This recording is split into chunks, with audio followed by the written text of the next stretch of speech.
পোলাপান যদি বিরক্ত করে মনটায় কি চাই দই রাচ্চা করে দোলাই দিই।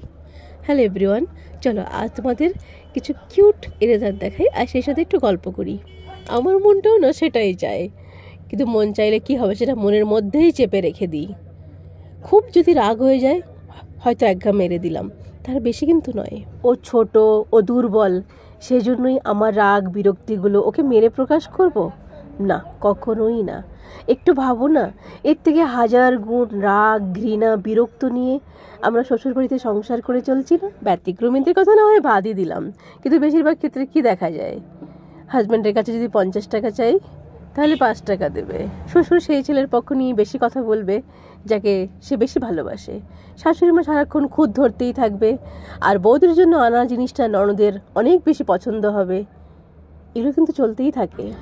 বড়দের ক্ষেত্রে এই রাগগুলো কান্নায় কনভার্ট হয়, আর ছোটদের ক্ষেত্রে সেটা মারে কনভার্ট হয়। আমরা চাইলেই ছোটদের মারতে পারি না, মারা উচিত নয়।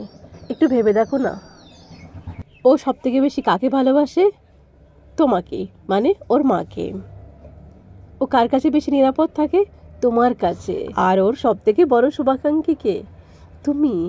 তাহলে কিভাবে তুমি ওকে মারতে পারো? রাগটা কন্ট্রোল করতে হবে, তোমাকে এই বুদ্ধি খাটিয়ে বার করতে হবে কিভাবে পরিস্থিতি কন্ট্রোল করতে হবে।